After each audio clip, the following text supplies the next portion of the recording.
move it because it's probably set up for your. I'll just. Hello and welcome, everyone.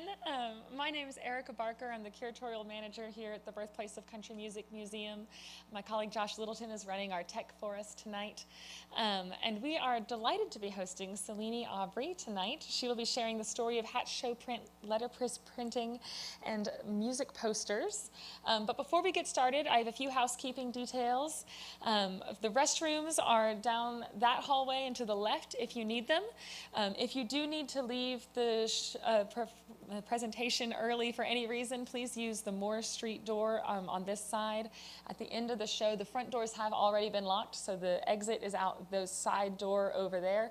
Once you leave the door, you cannot come back in. There's no handle on the outside, so if you're planning to come back in, make sure you bring someone with you to let you back in the door. For those of you who are joining us on YouTube, there will be a Q&A after the presentation. If you're on YouTube, please put your questions in the comments. Josh will be monitoring those for us, and he'll read your questions out at the end during the question and answer segment. And also, please consider a donation after tonight's program. The link is in the YouTube comments, and we also have a donation jar here at the front, which I just went to get and then came back without, so I'll grab it in a moment. But it will be right over here at the end of the presentation as well. The museum offers mostly free or low-cost programming for our community, and any donations help us keep those running and keep them going. So before we get into the conversation, let's introduce tonight's speaker. Celine Aubry is the director and print shop manager at Hat Show Print, one of America's oldest surviving letterpress show poster and design shops. While the business thrives as a letterpress, expanded programming includes a visiting artist program, a gallery showcasing print-centric art, and hands-on tours and workshops from the education space. In between poster runs and everything else, Celine also enjoys analog photography, making cyanotypes and Van Dyke photo prints specifically. So now let's welcome Celine, and I hope you all enjoy the evening.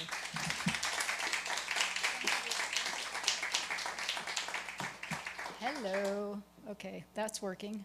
Hello, everybody out there in YouTube land, and hello here. Welcome. Thanks for having me. Renee, thank you for the invitation. Josh, thank you for getting me all wired up, because I've got little things I want to make sure I tell you guys. And Erica, thank you for that wonderful introduction. I'm glad to be here. This is a great museum. Every poster tells a story. There's the words that are on the poster, but as I'm imagining many of you feel or felt when you were walking through the exhibit, there's more to that story than is in those words. And whether it's your personal connection, whether it's a relation who was a performer or an entertainer, or you were at one of those shows or festivals, there's way more to it than that. I'm going to focus on Hat Show Print and the stories that we tell through our posters, because you guys are probably all much more musical experts than I am. So here we go. My name is Celine Aubry. I am the print shop manager and director at Hat Show Print. That means I have the joy of helping our potential customers and future customers find ways and figure out ways to work with us, whether it's through a poster or designing something like a curtain for an upcoming national tour production. But it also means that I get to clean the cat box. So runs the gamut. Hat Show Print is as of Friday of this week, just a few days away, a 145-year-old letterpress printing, advertising, and poster shop. We've always printed what we design, and we design every single thing we print. So I'm especially glad to be here to see this fantastic exhibit. It was great. I saw some posters from print shops that I have never seen in person before. So as a printer, I come to this as a printer first and a designer first. It was fantastic to see that, but then to see the range of geographic locations and style of poster was super fun. So I also want to thank Tom Murphy, who is the owner of many of those posters, because those were fantastic. And apparently he has way more. So if you know him, get him to show you the rest of his posters. I'm supposed to give you a 145 years of printing history from the shop's perspective in about 45 minutes. Heavens to Betsy. I'm going to hop, skip, and jump through nearly a century and a half as nimbly as I can and focus on some of the things that have happened that continue to make this shop a viable business in the 21st century. There will be lots of things to look at, so if you tune me out, that's totally fine. This is where we are currently located. That's the front gates to our shop. It is our 6th location. We're all letterpress all the time, and we design without the use of a computer. We do love computers, and we use them to communicate with our customers and clients and send them an image of the poster designs that we're working on, but everything starts at a composing table with handset wood type, handset metal type, and hand-carved images. We're designing and printing 700 to 800 different poster jobs a year, ranging in runs from 100 posters to a few years ago we did 22,000 posters for the Tennessee Titans, our football team in Tennessee, for example. That's not our largest run ever, but that was a pretty big one of recent years. Plus we work on other projects that are sometimes wind up on other products that are not paper, for example. There are 10 or 11 of us designing posters, and here are most of them, plus the woman in the middle in the blue shirt, Allison. She's what I call our wrangler. She makes sure that she's one of our front lines in terms of talking to the customers at the beginning and makes sure that we have enough supplies to keep going and things like that. And she's also our resident country music historian. Very knowledgeable. This is them looking at the eclipse yesterday, just so you know. That's why they all look too cool for school. Those are actually to protect their eyes. This is where we work. This is what the shop looked like in 2013 before we moved in, and I'll get to the story of how we got into this beautiful space. It's part of the story. This is how it looks now, full of presses. Most of what we print on are Vandercook proofing presses, and if you're familiar with printing, those were often used by newspapers to proof the newspaper. Literally, the copy editor would be standing next to one of these to proof the newspaper before the typesetting or the line casting was transferred to a much larger press to run the newspapers. We also have Mealy's, which were made in Chicago alongside those Vandercooks, and some Platen presses around the shop. We use about 10 presses in the course of our work. This is what we call the back of the shop, where we compose and set the posters, design and typeset the posters. This is the outside of the shop. So we're located smack dab between the Country Music Hall of Fame and Museum, which is kind of our mothership, and on the other side is an Omni Hotel, and it's a completely developed city block. So approximately 100,000 people walk past our shop every year, probably a few more these days. And that's actually how these guys were reminded of us and what we do. The Goo Goo Dolls were staying at the Omni for a music industry conference, taking a stroll down the hallway one evening, and from being stopped in their tracks by this out-of-time, out-of-place print shop in the middle of Nashville, an idea was born. That relates to what do we do? Like I said, there are 10 or 11 of us who currently design and letterpress print the posters. If you design the poster, you are the poster printer. Here are 11 of the 49 posters we designed and printed for the Goo Goo Dolls in 2016 when they celebrated 30 years as a band with a world tour. And so these were available on the merch table in every town that they went to, and you could buy that. And so the design reflected each location as well as the Goo Goo Dolls. What is letterpress printing? There's some great panels out there in the exhibit that explain it a little bit. But I'll reiterate, most simply put, it's letters pressed into paper with ink in between. At Hat Show Print, we mix those letters, such as these shown here, and they look pretty old because they are pretty old, with hand-carved printing blocks to create our posters. Here is a part of what I call our magical wall of wonder, where we store most of our currently used hand-carved printing blocks, wood type that is 3 inches tall or bigger, as well as photo plates and other print blocks. So the history of the shop is in this wall, literally and figuratively, which will hopefully come up later. And then we print them on the presses, and here the presses are activated with some color so you can sort of see what's happening a little bit. We use the wood type of all sizes to make posters such as these for the 32 teams in the NFL in 2019.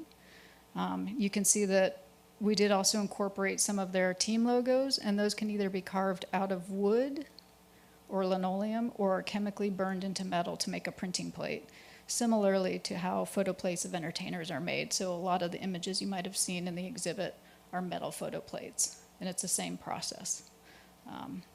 The NFL draft came to Nashville in 2019, so we got to make a bunch of posters.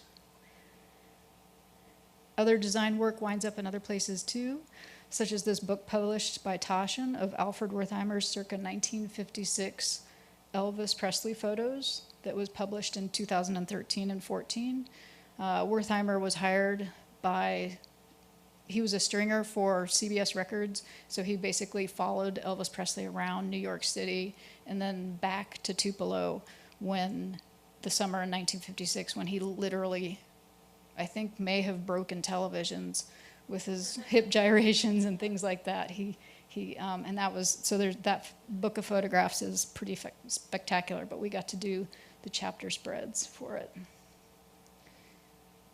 This is typography that we got to work with designer Gail Anderson on, also in 2013, for the Emancipation Proclamation commemoration. That's a lot. And then these field notebooks from 2022, where the actual posters were chopped up to make the notebook covers. But let's step back in time about 150 years, and we'll find out more about how it all started. The shop opened in 1879 in Nashville, Tennessee. Charles and Herbert Hatch, the two brothers who opened up the shop, grew up in Prescott, Wisconsin with their parents. Their father, William H. Hatch, was a preacher and a printer. As young men, they apprenticed in the printing industry, and in 1875, along with their mother and father, moved to Nashville. This is what 96-year-old Nashville looked like in 1875. The light bulb would not be patented for 4 more years, the same year the shop opened, also the same year that Albert Einstein was born, and 8 years before the phonograph was trademarked. At the end of the 1800s, Nashville was among the top 5 printing cities in the nation. All of the American churches had established their publishing and printing offices in Nashville, so most of the Bibles, hymnals, and other religious publications of the time were printed in Nashville. The city's location on the Cumberland River was convenient for transporting raw materials and goods from other parts of the country, Cincinnati, Chicago, sometimes New York, and later it was within a day's drive of about 75% of the population of the country. It was and still is a convenient location to stop and pick up posters while on the road.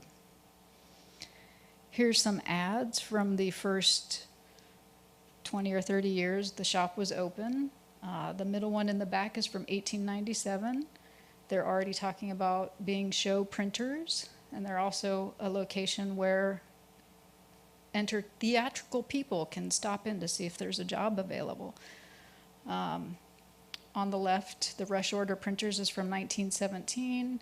The one in the middle is from 1910. And then in the photos, Charles is on the right and Herbert is on the left. There's another advertisement, not quite sure the era, but you can see down at the bottom, poster and show printing a specialty. So kind of right out the gate, they were already doing large format advertising and show poster advertising. The little print advertising, a lecture by Reverend Henry Ward Beecher, the brother of Harriet Beecher Stowe, dates to April 12th, 1879, and that is what Will T. Hatch called the first thing that Charles and Herbert made when they opened their shop in 1879. So that's why we date our shop's birthday to April 12th.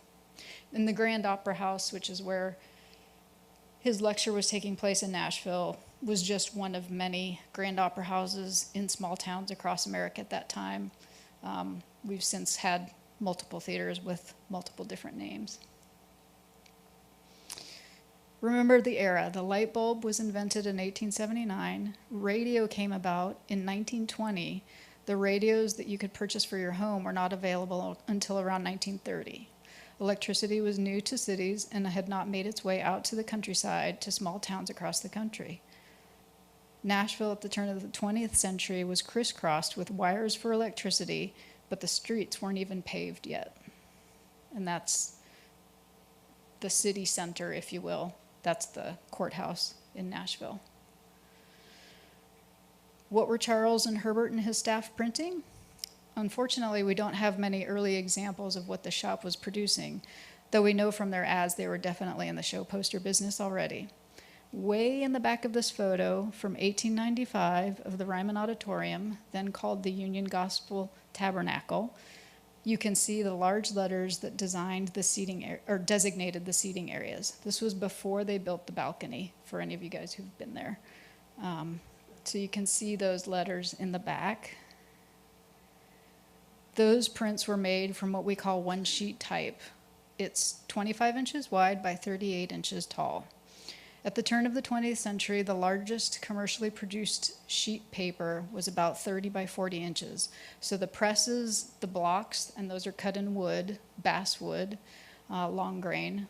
All of those were designed and built and cut to work with that size paper. One thing to note about this for anybody who is real into the design or the technical aspects of this, every letter in this font or set of type is the same width, so it's called monowidth type, with the exception of the I. And this must have made it easier to help customers lay out the content for billboards at that time, all of which were made up of pasted up sheets of paper. Billboards were often measured by the number of sheets they required. That's not our largest type, though. This is our largest type. It's called two-sheet type because it takes 2 blocks and 2 sheets to make each letter, making them 80 inches tall and 26 inches wide. It's also monowidth, with the exception of the I. And you can see down there in the bottom arm of the E that they've put their name, and that's a great little calling card for when these billboards were pasted up. If somebody needed to know who could print a billboard, it was right there. Imagery was hand cut into wood blocks in the shop too. This is a 5-color baseball player that was cut in 1887. We had a baseball team in Nashville for, I think, the entirety of 8 months in 1887. Fortunately, they could ink the blocks in different colors as the baseball teams changed, so we could print it for other baseball teams in other cities or towns. The readiness to respond to the demands of their clients and the skill in block carving that the staff practiced early on firmly established the shop's reputation for creating colorful and eye-catching ads by the early 20th century, when the second generation of Hatch family took over the business. This is just so you can see each of these blocks in their original size were 26 by 40 inches. And these are just 3 of the 15 blocks that it takes to complete the baseball player. So when he's done, he's 78 inches tall and 40 inches wide. He, like many of these old blocks, had some bits cut off for this, that, and the other. May have been used for shelving, may have been used to make another box. I mean, especially after those 8 months and that baseball team going away. Who knows? Anyway, but you can see the blocks that we had left, because not all of them survived into the 20th century, were printed here, and it's a beautiful, complete print. It's one of the only remaining examples of this stylized imagery of the late 19th, early 20th century that we have in the shop, so we love him. At the turn of the 20th century, billboards and large-scale ads that would have been pasted on the sides of barns, grocery stores, and other commercial buildings along a town's main street were also cut in the shop. The carved blocks like these would have been pasted up alongside sheets of paper that included all of the transitory information, the when, where, and how much for that stop on the tour. All of these blocks were carved well once and used for years or decades. This print was recently made from a block cut in the early 1900s. The stylized lettering or catchy imagery would catch the eyes of passerbys on foot, in wagons, or later in cars, and would remind folks that they had to get out of the cotton fields, coal mines, and kitchens and into the tents to experience the latest live entertainment that would be coming through town soon. This is a photo of the Hatch family, mainly Wiltie's generation, and he is the second adult from the left, holding the young boy who's his son. That is his uncle in the middle, and then his wife is the third from the right. Her name is Aileen, and she'll come up later on. Wiltie took over the shop in 1921 when his father Charles passed away. This is a photo from the 1980s of the shop that Wiltie Hatch built for the business in 1922 to 1923 with an advertisement from early 1924, and you can see how he's transitioning the name of the shop from CR and HH Hatch to Hatch Show Print, just to keep it simple. And inside the shop, behind his office, all the rich wood colors you'd expect from a print shop such as this. It's just gorgeous. We don't have a lot that documents the work or process Charles and Herbert made when they owned the shop, but as Wiltie grew up in the family business and took over, we have some examples of how he developed an image to make it successful for relief printing and as a color-saturated and eye-catching advertisement. With George Washington, we can follow the progression. He would start with the engraving on the left, which he might have clipped out of a book, which is what that looks like, a magazine, the newspaper, something where he saw that it inspired him. And then in the middle, we have an illustration that is one step or two away from the engraving, heavier lines, simplifying the shadows a bit, and then the much more simplified but stylized version on the right. And those two would have been drawn in ink on paper. And then they would have been blown up using a magnifying process and projected to the right size to make, in this instance, a one-sheet block. So that's 26 by 48 inches. And one might say even more flair is added with the addition of a second color, accent color, to complete it. In this case, the blue. The space at the bottom could have been printed with custom information set by hand with wood and metal type.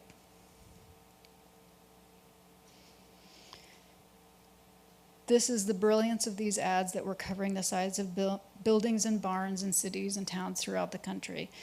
This is a black and white photo, but we know from history, the records showing how much ink and what colors of ink the shop bought, that it's likely that a lot of this was printed in orange and green for Silas Green from New Orleans, for example. And here's a better shot. These posters were designed to catch your eye with their bold colors, delightful graphics, and edge-to-edge ink. And then they'd sell you something with the who, what, when, where, and how much information.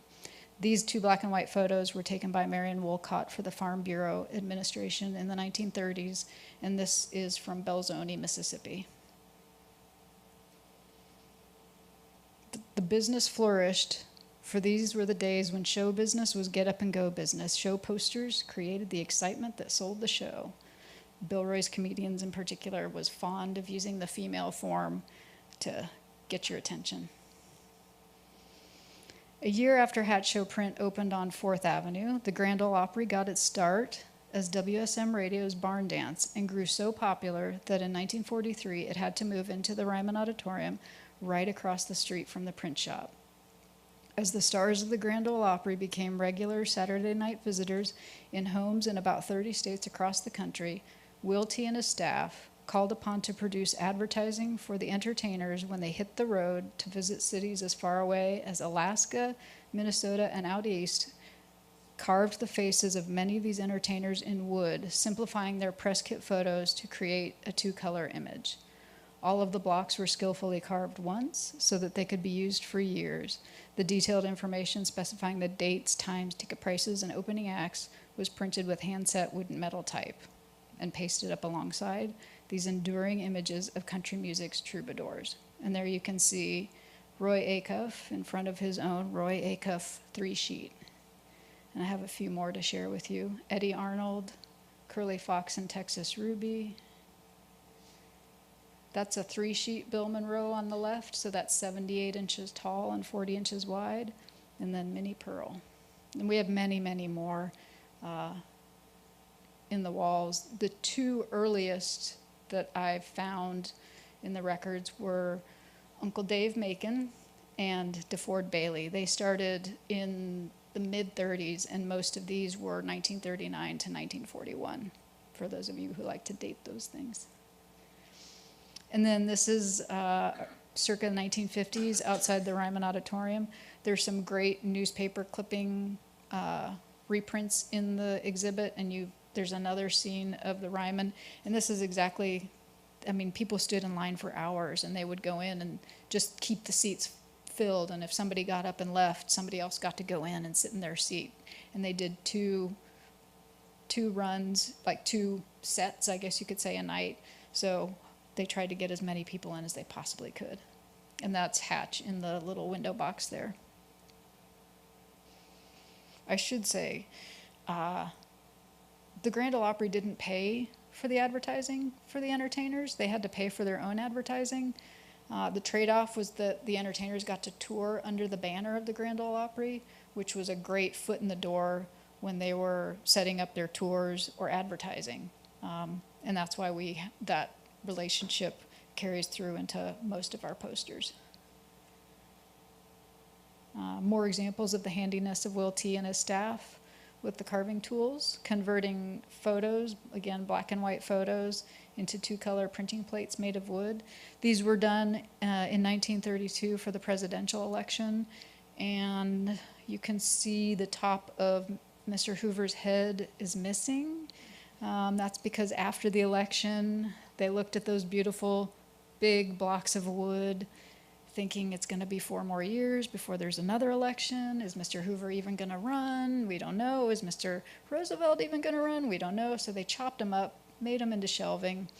When we moved the shop in 1992, they were discovered and then carefully pieced back together. And so we are able to actually print them to look like this and share them with people. And we do, because it actually preserves the wood to print them. The breadth of the work reflected the changes in entertainment, and we're starting to get into late 30s, pre-World War II, post-World War II. The work reflects the changes in entertainment or leisure time or technology. A movie poster from 1941 also boldly advertises that it is a color film. And this advertisement featuring a premium with your premium gasoline purchase is just one artifact of the rise of the automobile age post-World War II. Speaking of World War II, that's a great plot point in the history of Hatch Show print posters for many reasons. While supporting the troops abroad meant going without and converting manufacturing plants of all kinds to supplying the soldiers with what they needed for victory after the war, it was time to redirect those efforts to getting returning soldiers back into civilian life and leveraging technological developments for domestic use. For a shop like Hatch Show Print and the next generation of entertainers also interested in leveraging the latest and greatest technology, that meant setting aside the carving tools and incorporating imagery that was a faithful recreation of an entertainer's press photo, manifested in the form of a metal printing plate, just like what was used to recreate photographs for newspapers. The relief of peace drove demand for entertainment of all sorts. From World War II through the late 1960s or early 1970s was boom time for country music artists. Movies, television, and radio all competed with one another for attention.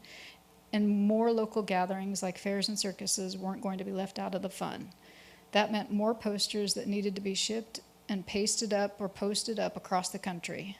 Making them smaller saved on materials, shipping costs, and time on press. The smaller sized window cards, as these mid-20th century posters are known as, could also be printed faster. The staff in the shop did keep their tools sharp and cut popular imagery they'd used year in, year out for decades in large format ads in smaller sizes to fit the window cards, such as the midway scene you see in the Volunteer Fire Department Fair poster. While Will T. Hatch passed away in 1952, his widow Aileen continued to run the business with their son Will T. Jr. working in the shop too for the next dozen or so years. While country music was what I short term as America's music, being heard from coast to coast in 30 states on WSM's radio show, the Grand Ole Opry, and other radio stations since 1925, and these entertainers in particular were traveling upwards of 300 days of the year or more, playing live. During this time, a polite young man from Tupelo, Mississippi introduced rock and roll to the nation live on television. Hat Show Print was there too, providing posters for all the entertainment showgoers could take in, from evenings of live music to an afternoon at a petting zoo and an evening attending a spectacle of a different sort, accompanied by live music, to one of the tried and true forms of entertainment, wrestling. Printing technology was also changing dramatically at this time. The technology was advancing to become more efficient. Many print shops transitioned to offset printing, and the designer was stepping away from the press and out of the print shop. For a shop like Hat Show Print, located and working for so many years in a city with an industry that required a steady supply of advertising materials, the demand for their posters had not lessened. They added a small offset press to the shop to expand the ways their customers could get the word out. The show posters would be photographed and shrunk down, printed offset in small handbill sizes that would slip easily under a windshield wiper or could be left on the seat in a venue to advertise the next show. The shop's busyness carried on into and through the 1960s. So you can see, actually I should focus. That's Dolly Parton. I mean, you can probably figure out because she's got that great hair. That's a pre-offset preparation photo that then would then be burned into a very thin metal plate for offset printing at that time. And the poster on the left is something that they would either recreate in 2-color offset or shrink down and just do in 1-color black and white offset. And again, it would be 5x7, 4x6, just to be handed out on thin paper, very thin paper. In 1974, the Grand Ole Opry moved from the Ryman Auditorium in downtown Nashville to a larger, newly built theater on the east side of town. The weekly show that drew thousands of attendees to downtown Nashville every week now drew them to the new theater across town. It was but one facet of the changes the city experienced in the late 20th century. Like many mid-sized American cities of the time, downtown Nashville underwent a dramatic shift from an active center of commerce and society into a place where the fringe of that society dwelled. Suburbanization created housing tracts and shopping centers where there was room for them. Adult movie theaters, strip clubs, and honky-tonks moved into the vacant buildings downtown, supporting the idea that many had. If you were going downtown, you were up to no good. Tucked in off the main drag, Broadway, which is what is shown in the picture, Hat Show Print carried on much as it had, making posters. The fact that no one was terribly concerned about what was happening in the buildings downtown, the Ryman Auditorium stood vacant for 20 years after the Opry moved out, certainly contributed to the shop's survival, along with the efforts of a series of local owners, some of whom had ties to the music business in Nashville. The advent of the digital design era via desktop publishing and the development of the compact disc in the mid-1980s provided perfectly timed opportunities for Hat Show Print to continue doing what it does so well. This move forward for the shop was catalyzed by the well-timed entrance of the next generation of designer printers. And here we have Kenneth Hinson, who mentored this next generation. Jim Sheridan found out about the print shop while waiting tables by day and writing lyrics and playing songwriters' gigs at night. He'd studied history and printmaking at Middle Tennessee State University and knew that working in the arts was where he wanted to be. Upon seeing the print shop, Jim knew he could blow the dust off the old blocks and bring business in. He pounded the pavement, seeking new old ways to get the shop's name out in the world again as the tagline at the bottom of a poster, and it worked. Local clubs were quietly thriving as the latest generation of artists, such as Robert Earl Keen and the Mavericks, were coming along and getting their stage legs in them. Still pre-internet, buying tickets over the phone was actually a half step in that direction, and printed advertising was still an effective tool. So you can see, You can charge by phone at the bottom of that Grand Ole Opry American Tour poster. And just like the early days of radio, where listeners had to go to a venue to hear opera or baseball broadcasts, the earliest satellite television took place in hotels and bars. While it's certain there were radio and television ads promoting these events too, the efficiency of the poster, so familiar and recognizable to potential audience members, made them useful. Again, nothing changed for the shop, so the entertainment industry was able to come to them, and they were able to turn these things around. And with Jim there, who happens to be in the audience this evening, he was able to facilitate that much faster because he knew what the goal was, and he was excited about it. Here's another technology plot point. I mentioned it before. As much as I enjoy vinyl records and, of course, live performances, the advent of the compact disc was a boon to all music lovers. While with record pressing, much like letterpress printing, the process of producing a record albums was quite mechanical and methodical, burning CDs seemed lightning fast, and it was much more economical for record companies to get music, new and old, B-list, that may not have been pressed in vinyl in years, for example, into the ears of listeners. One company, MCA Records, teamed up with the Country Music Hall of Fame and Museum in 1991 or so to celebrate 15 members of the Hall of Fame and put out CDs of their music. They wanted to incorporate a vintage aspect to the marketing and promotion of the series by having Hatch Show Print produce posters that they could use. At that time, the shop was managed by Jim. Instead of relying on the mid-20th century solution of ordering a photo plate of each artist or band and creating working posters for the artist, Jim convinced MCA Records that he could create incredible hand-carved images for each act, much like the brilliant and eye-catching artwork that was done for the shop for the early stars of the Grand Ole Opry. While he'd been building the business back, he'd also been marinating among the historic blocks in the shop, and how could they not inspire? To prove he could do it, he carved 2 blocks, one for each color for red foley, in one afternoon down by the river, or so I've been told, and had a print ready for the record company to see less than 24 hours later.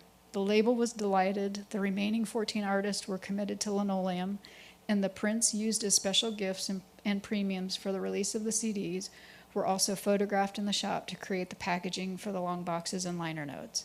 Not only was the shop getting paid for the posters, they were also paid licensing for the packaging design. This idea of providing design that lived beyond the confines of a rectangular poster was a way in which the shop could generate income. And you can see an array of the work. And those blocks all still live in the shop, and we look at them regularly for inspiration. The shop went on to provide the same treatment for Emmylou Harris for her 1992 album, recorded live at the Ryman. This entire project focused a spotlight on the grand old home of the Grand Ole Opry at a time when it needed it most, igniting the movement to renovate the Ryman and use it as a venue for live shows again. This was one project that provided shape to a much larger effort to revitalize downtown Nashville, both of which have had a lasting impact on Hatch Show Print for the better. And beyond looking back for inspiration for new design work, the motley crew of designers and printers that Jim worked with in the shop leveraged the shop's tools to design CD album art for a variety of artists through the 90s and into the new millennium. And you can see on the right there just a quick assemblage of a bunch of CD album covers, including local artists and national and international artists. In 1992, to help pave the way for the revitalization of downtown Nashville, the shop was required to move from its location for more than 70 years, right across the street from the back doors of the Ryman Auditorium on 4th Avenue. In this era, revitalizing a mid-sized American city, the first recommendation that city planners recommend is to entice a large corporation to establish their world headquarters in your city. Nashville enticed AT&T to establish their world headquarters in Nashville, and they enticed them so well they decided to put it right on top of the print shop, so we had to move. More than a century of private ownership, first by the Hatch family and then others, and then by Gaylord Entertainment, the managers of the Grand Ole Opry, provided a source of income for many and kept the shop open for business. Gaylord was directly responsible for the generous donation of Hatch Show Print to the Country Music Foundation in 1992, the entity that also oversees the Country Music Hall of Fame and Museum, and historic RCA Studio B, where Elvis Presley recorded many of his hits and Dolly Parton and many, many others. While this meant a change in the shop's tax status, it did not affect the day-to-day operation of the business. We're always going to be keen to chart our own destiny, so our revenue is earned by doing what we do best, making posters. One of our mantras is preservation through production for so many reasons. The physical act of printing with the wood type and hand-carved images will preserve them because the oil-based ink and mineral spirits condition the wood and keep it from drying out, becoming brittle and thus more easily breakable. Printing gets the word out into the world. Posters are seen, and that continues the story. People see the posters, and some are curious enough to learn more about how and where the posters are made. Sometimes it's so inspiring that we get an enthusiastic intern out of it. Other times, an opportunity to give a talk to a room full of graphic designers or a lead for a future business for the shop. Each poster tells a story in 40 words or less, and each year we look forward to telling more stories. So from 1992 to 2013, Hatch Show Print could be found on Lower Broadway after vacating the building on 4th Avenue. In these 2 decades, the shop had to shift gears in order to keep up with a renewed interest in live entertainment in Nashville, as well as demand for posters from artists and venues from around the world, and for artwork from ad agencies and creative directors who desire the look and texture of Hatch Show Print offers, the antithesis of digital design. And that's a great shot of the shop at some point after they moved in with all of the posters, and you can see it was originally a furniture sales shop. So the back of the shop is where the big heavy presses are. The floor had to be reinforced, and then there's extra storage upstairs, but mainly the shop's on the first floor. These new posters aren't necessarily needed to tell you or sell you. They're commemorative or being sold as merchandise on the table at the show. And there's 3 examples. And I'll come back to this picture, I guess, again. I just want to show you next. Moving away from that classic mid-century just the facts poster design, the staff at Hatch Show Print are now marrying the style, brand, or aesthetic of the entertainers with the ridiculously outmoded process of letterpress printing, with some wonderfully varied and colorful results. These take me back to the years when in the shop when Will T and his staff, and perhaps his father and uncle Charles and Herbert too, were creating eye-catching prints that carried edge-to-edge color. You can see that the majority, or maybe all of these posters, I think all of them, are for the Ryman Auditorium. After it was rebuilt, jump-started by Emmylou Harris, and that album that she recorded in there. It started off safely with long-run shows like Always Patsy Cline, as you can see there on the left. That's the poster that we made for that. But quickly, folks from all corners, including Garrison Keillor and the British band Coldplay, wanted to tread the same floorboards that their heroes and possibly mentors had performed on. So the Ryman Auditorium began booking bands on national and world tours to stop in Nashville for a night or two, commemorating each historic evening with a poster from one of the few places older than the Ryman, Hatch Show Print. So as the Ryman was revived, and this is also, we're getting into the era of file sharing with music and Pandora and then later on Spotify, where the artists are not earning revenue from the actual creation of their art. So they have to come up with other means. For us, we're lucky because that means they're probably touring more to pay for their bills and whatnot, but they also want more things for the merch table, such as posters, something different. The appeal of the posters caught on, and one started to beget another. And again, in these days, the posters didn't need to tell you or sell you because we already know when our favorite bands are playing and where, sometimes probably even before they do. Now the posters commemorate the event and may even be available on the merch table.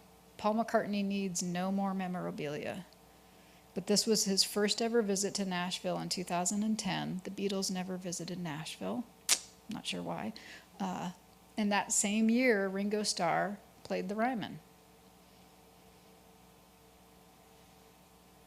While the poster business was taking off in this new direction, Jim was making time to restrike some of the more classic subject matter to sell as prints in the retail space at the front of the shop, as well as working with and reworking with the blocks to create vibrantly colored monoprints that you see there on the floor, basically on the floor of the shop.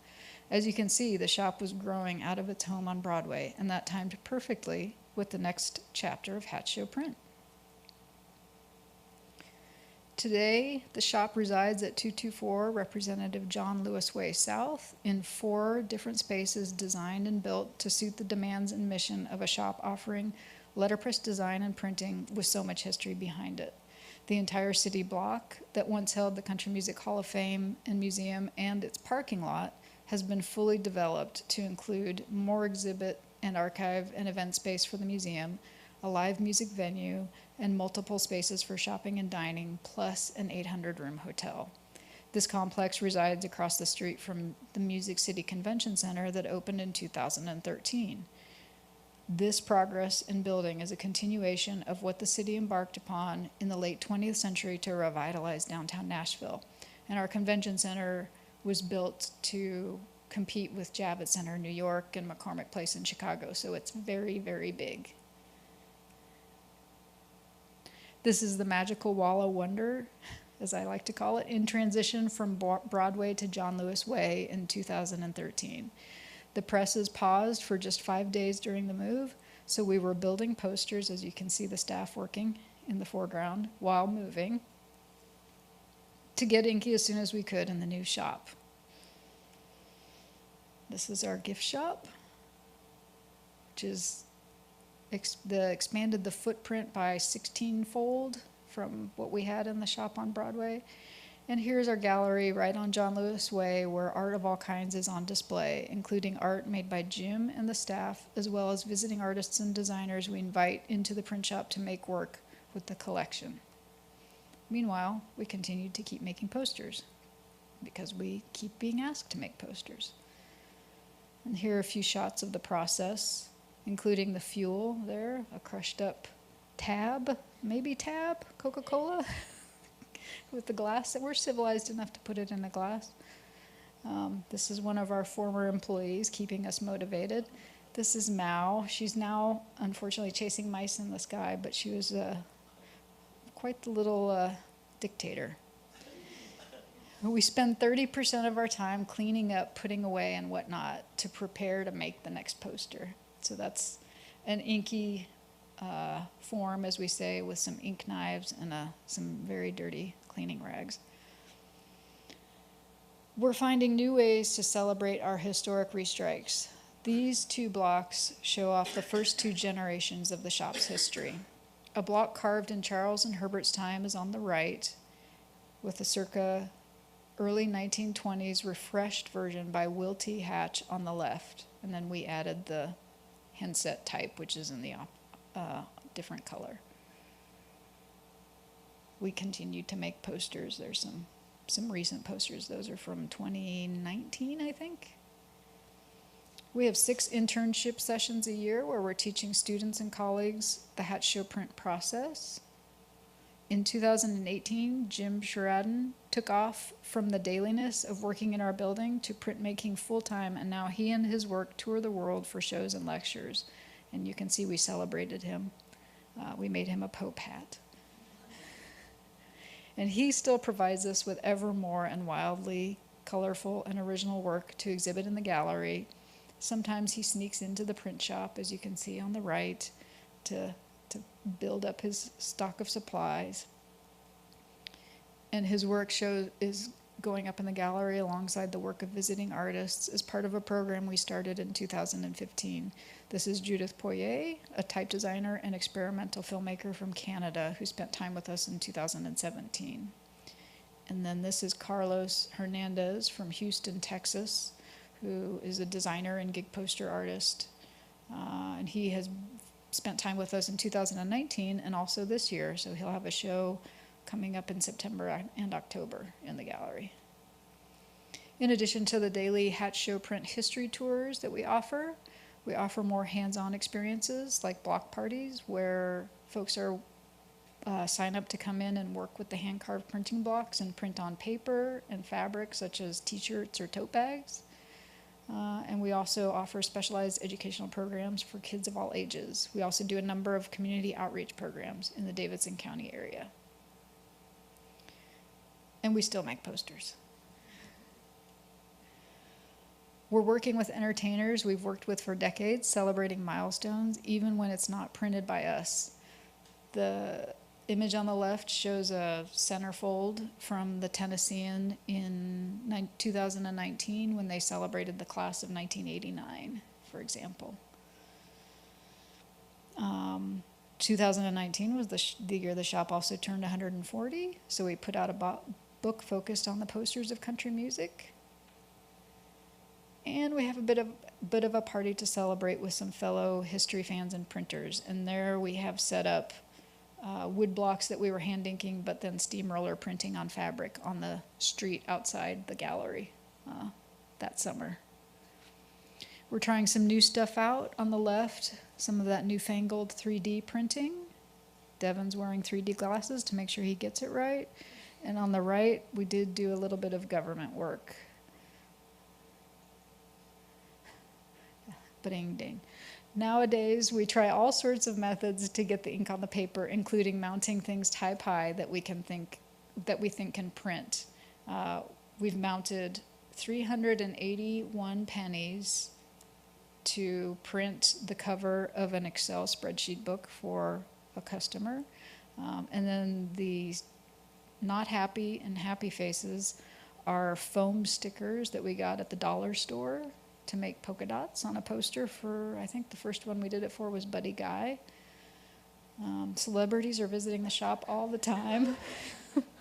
We did work with Pillsbury. They had one of their bake-offs in our building, so he came and visited. That was fun. We're spilling ink for a variety of artists, old hands and those on their first tour. We've done many posters for Widespread Panic over the years, so it's always a challenge to find a new way to celebrate them. And then those posters for Maggie Rogers were for her first tour. I think she had just graduated from college. We also enjoy collaborating on projects that don't necessarily wind up on paper, but celebrate the traditions of letterpress, Hatch Show Print, and in this particular instance, working with Draper James that was owned by Reese Witherspoon, being strong, sweet, and Southern. We enjoy exploring the Wall of Wonder and having fun with some of the things that we find there, and we imagine others might enjoy the results too, so stuff like this winds up in our gift shop.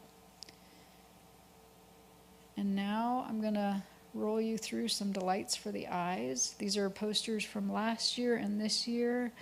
I'm probably not gonna say a whole lot about them. Are they? Oh good, they're much more yellow on there. I'll comment here and there.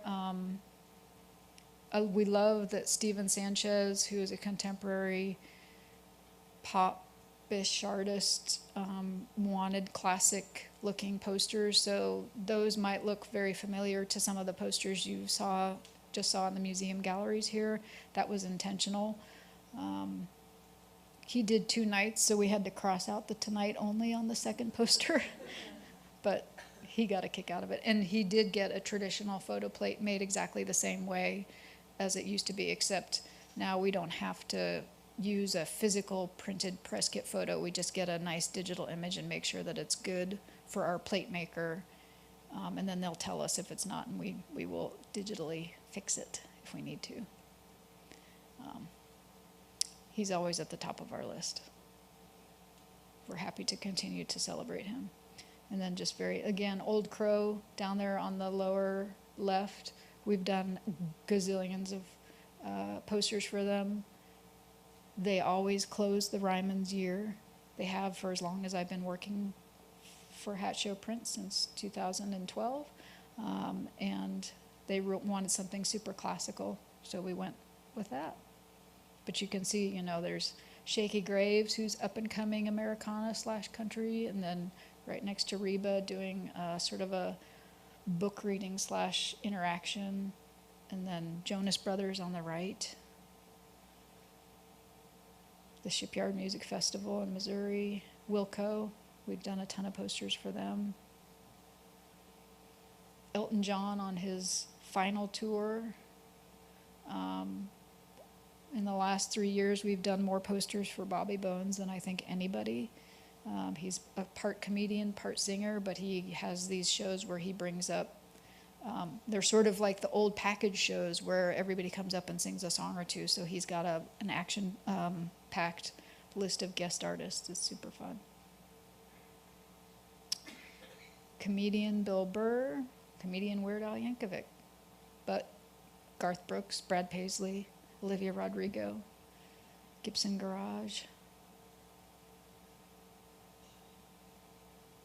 Yeah, and you can see the designs are as varied as the artists, and we're just trying to, you know, not bore them. And we always think about what we're making from the perspective of the person who possibly might be hanging this on their wall, and what we would want to see on a poster, what they would want to see on a poster. See, I so identify with them that I call myself one of them.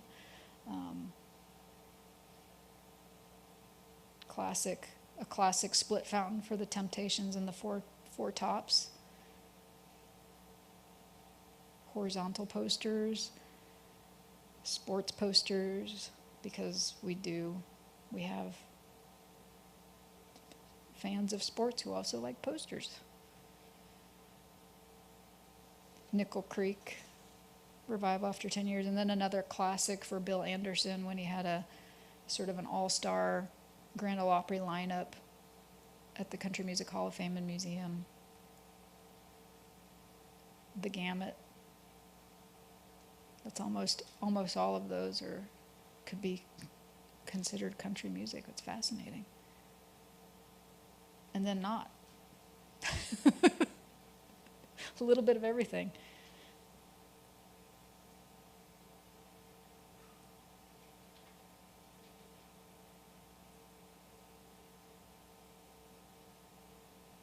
Power of the Press is one we did for our gift shop.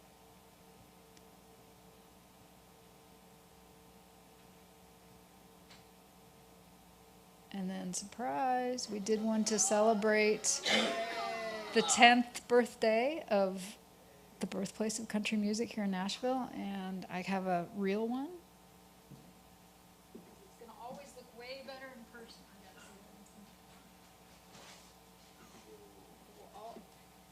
The posters always look way better in person than they do in a photograph. And so this is all obviously handset wood type.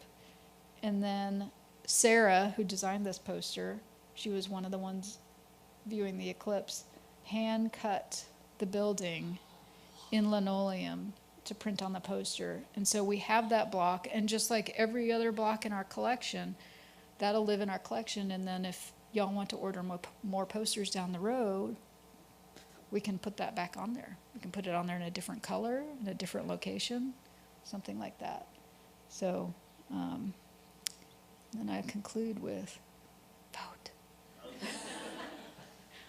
So thank you for your time, and I'm happy to answer questions.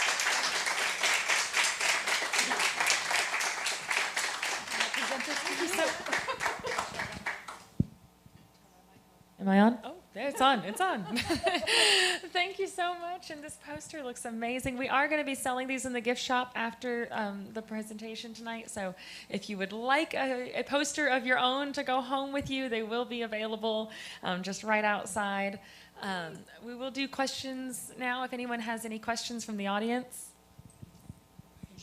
YouTube visit. We'd like you to use the microphone anyway. Does every performer at the Ryman get a Hatch poster for their show? Almost every performer does. Yeah, it's a tradition that they established when they reopened in 1994, and both of us like to adhere to it. There are some artists who are supremely non-materialistic, so John Fogerty turned us down a couple times. Paul Simon turned us down once. So how much notice do you get that you have to do a poster when somebody They books try to at let the us Ryman? know as soon as they book the artist. So hopefully it's at least a month or two. Unfortunately, sometimes it's just a couple of weeks because if they have a hole in their schedule, they want to fill it. Both the touring artists want to fill their schedule with dates to play live, and the Ryman wants to fill its venue with folks. So it runs the gamut. It takes about 3 weeks or so. We plan for about 2 to 3 weeks to design a poster comfortably that gives us an opportunity to talk to the customer, make sure we're all on the same page, do some sketches, typeset, proof it, send them a digital image of the proofed posters, black and shades of gray. We don't do color proofs.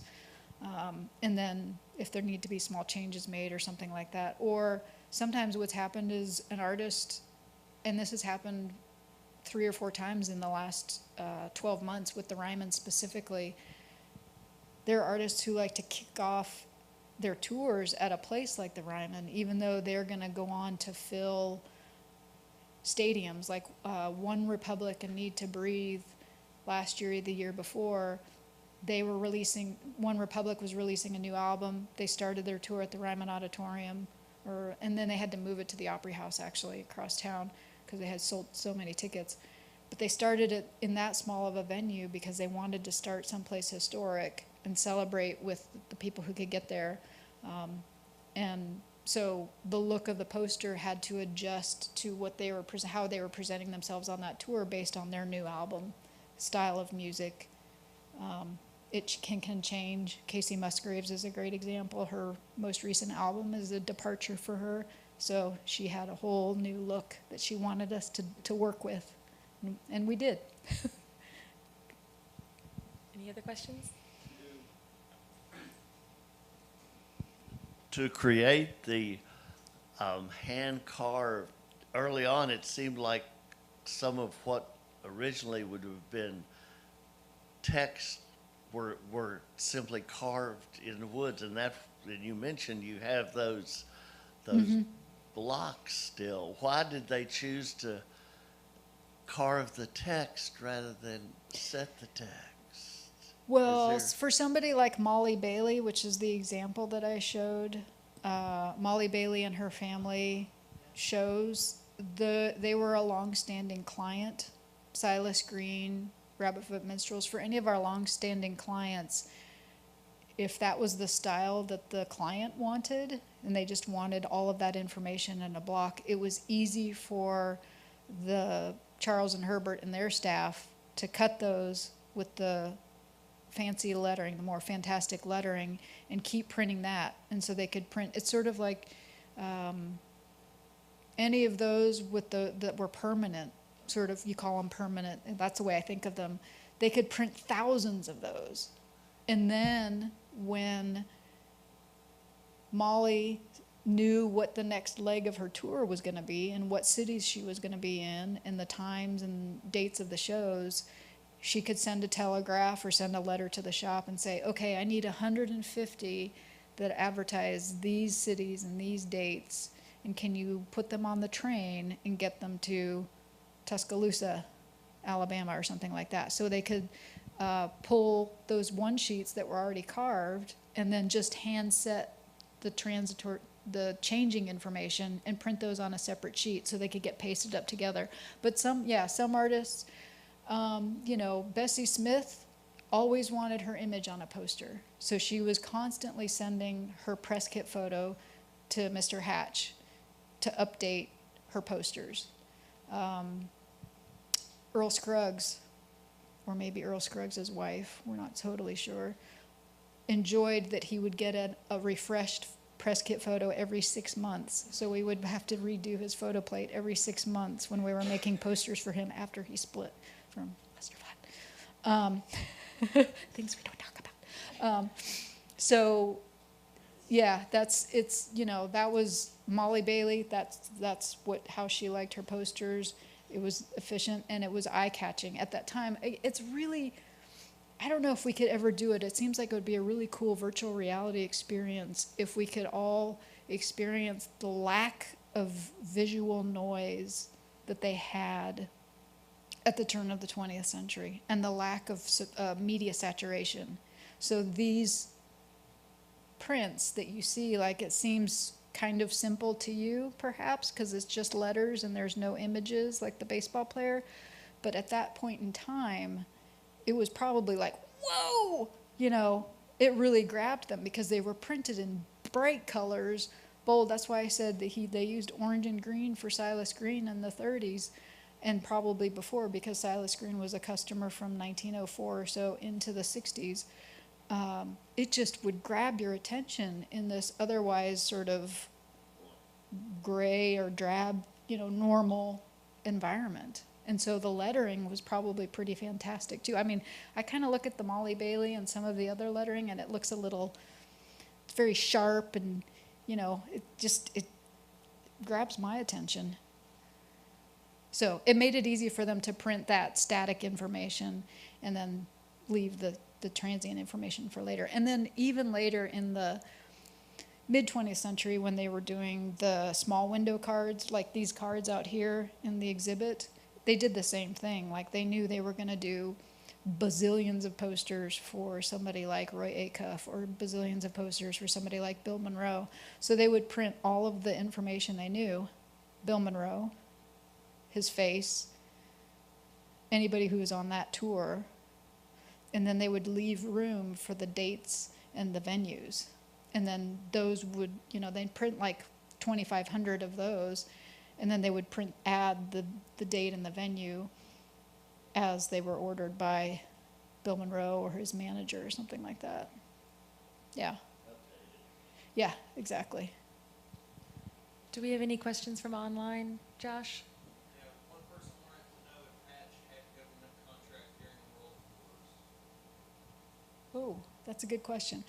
I don't know about government contracts specifically, but they certainly did civic-based posters, like Nashville, and I'm sure many cities had like annual cleanup day and things like that, and they did posters for those, much more local, thinking locally type posters. So, yes, Jim. That's Jim, by the way, everybody. Jim Sheridan. You met, when the question was asked online, I remembered that Hatch was never unionized, and maybe you want to talk about the call for metal being Oh, put sure. into I mean, place that's while World War II was coming. yeah, and that's why during the war, you know, they sort of everything sort of might have started to look old-fashioned, because even though technology, photo plates existed, they were often made out of copper, and copper was being recalled, just like rubber and other supplies was being recalled to be repurposed into bullets or other things for the war effort. And so, yeah, a lot of things had to be destroyed. So it's another chapter of what was lost to time. So sometimes when we see a poster, it's the only time we get to see an image, because the image itself has been destroyed due to things like that. Or recycling, like Herbert Hoover. We'll never see the top of his head any longer. Any other questions from the audience?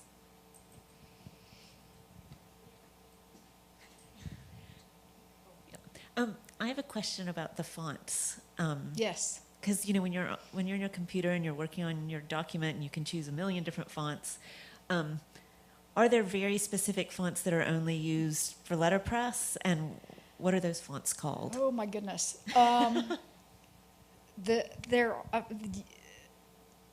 Yes and no. So through the course of history, from Hat Show print standpoint, we never change the type that we use. As I say to people, the type is the type is the type is the type. Our type is, some of it is actually older than the shop. Some of it's probably from the 1860s, 50s. And it was, and then some of it was made, most of it was made in Two Rivers, Wisconsin, and it's wood type. We don't change it because Charles and Herbert and then Will T purchased that type to work together, and it works cohesively together in the design of the advertising. And so we don't want to introduce anything that's contemporary to that collection, because where the contemporary comes into play, as far as we're concerned, is in the color, the imagery, the use of graphic elements. They would have never, in the last, pre-World War II, and maybe even up until the 70s, they would have never advertised Lady A the way we've put Lady A in that poster. And that's where that comes into play. We get to react to their imagery. The purpose of the type on a Hatch poster, like, we never obscure the content, the copy, because the copy is what our client gives us. That's their side of the story that they want us to tell. So we always want to make sure that's easily readable. And from the standpoint of advertising and billboards and posters, sans serif or Gothic type, which is like all of the Trevor Noah, Cody Jinks, Chase Rice, junior high rodeo, or the junior high part, that's Gothic type, sans serif type. And that's what we have a lot of in the shop. So we never change that. We never alter that. There are contemporary type makers, wood type makers. There's one or two of them. And then the old manufacturing company is now, that made most of our wood type, is now a museum. And so they cut type for us to replace some of our broken type, which is really great. But then they also make it available to other people. And they're developing new typeface designs for contemporary type designers who are interested in seeing their type designs in real print as opposed to virtual print. And that's great. And that's great for designers of today. But since we're carrying on the tradition of the shop, we tend to stick with these. Most of them we are Gothic or sans serif, or antique, like the word finals under junior high in the rodeo poster, and Clarendon, which is like national in junior high. So that's the majority of the type that we work with in the shop. And some people say, oh, it's like the Old West posters. Kind of, yeah. Are there any artists today that you would really, really love to do a poster for that you haven't already done one? Oh, gosh. Or any dream clients? One of the wonderful things about the shop is that we do get to work with so many people. I will say it would be super fun to work with artists for whom who have they're sort of maintain a tight control over the way they're presented, which I completely understand and respect. But it would be a hoot to make posters for Madonna, and it would be a hoot to make posters for U2. We got very, very close last year when Bono was on the book tour, but no dice. So those folks. But what's great about the shop is we try to keep the pricing as democratic as possible, or as efficient, cost-effective as possible. So we are working with people who are on their first van tour, and Jim was able to work with some of those folks on their first van tour, and those first van tour artists included Bruce Springsteen and REM. So we honestly don't know. We might be working with people we want to work with, and we just don't know yet. That's one of the wonderful things about the shop, is that we're just introduced to so much music and so many new entertainers and types of entertainment through the posters that we get to make. So, but yeah, I'd say Madonna and U2 are probably at the top currently. Any other questions? So I've got a question to sort of wrap us up that I Yes, actually led please. very well into. I was wondering if there was a favorite poster that you were involved with creating, or maybe a favorite client to work with, but what's one that you're particularly proud of or enjoyed the process of? I'm going to be honest with you, as the director of the museum, working with 10 and 11 designers and a team of educators and a whole retail staff and a gallery staff, I am super duper duper duper excited about the next poster that's coming off the press, because that means that we all have food in our bellies. That's a good answer. Thank you. All right. Well, thank you all for coming tonight. Like I said, the Birthplace of Country Music Museum's anniversary poster will be on sale tonight, and then going forward until we're out. Oh, thank you.